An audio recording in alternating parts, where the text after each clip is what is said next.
Crafty friends, it's Jess for Mint Owl Studios Mint Monday with Jess Crafts.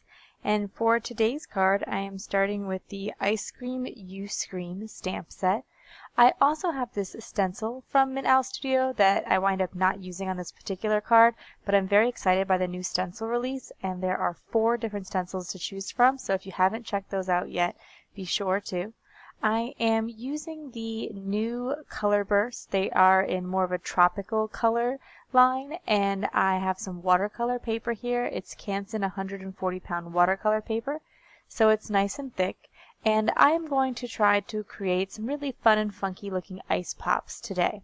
So I wet the entire piece of watercolor paper with the Tim Holtz Distress Sprayer just because I wanted to get a fine mist everywhere, as the color burst will react instantly with the water.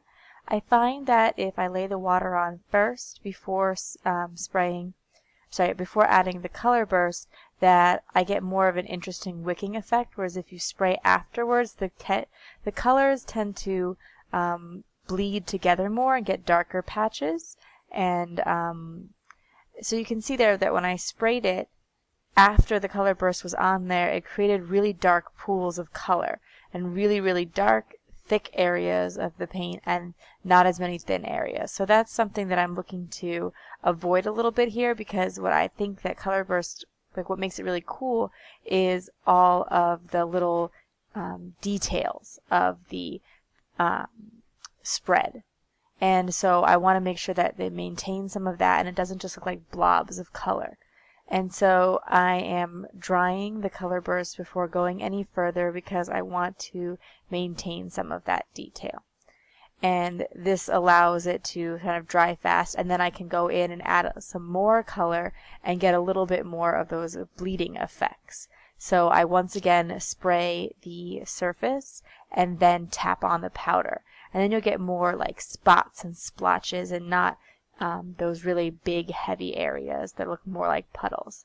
And so again, I'll come back in and heat that to make sure that it's completely dry. Once I had a background that I liked and I thought was fun, I'm going to start stamping some ice pops. Now, the stamp set itself has this popsicle shape, but it has it looks like it's dipped, as if there is chocolate sort of dripped over it or caramel or something. And I don't want that look. I want it to be a solid popsicle. So what I'm doing is taking a little bit of painter's tape and covering that squiggle line that is in the center of the stamp.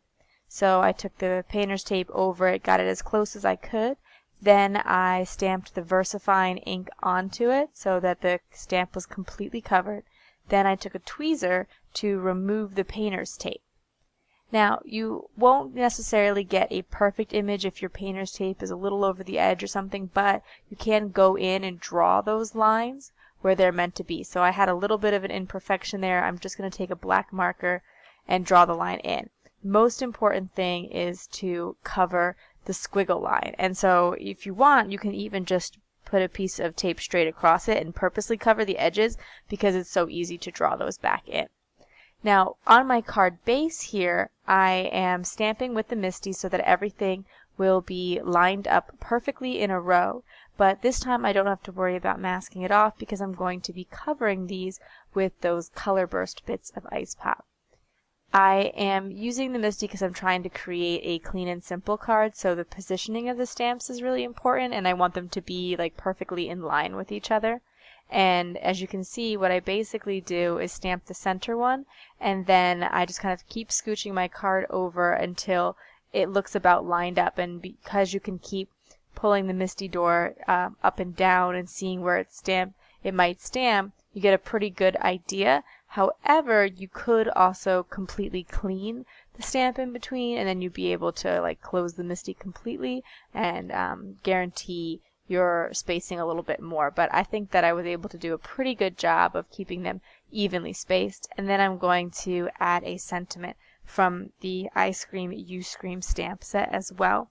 This is a really fun stamp set because it has these funny sayings like, "A party without ice cream is just a meeting," or "You can't buy happiness, but you can buy ice cream," and that's kind of the same thing.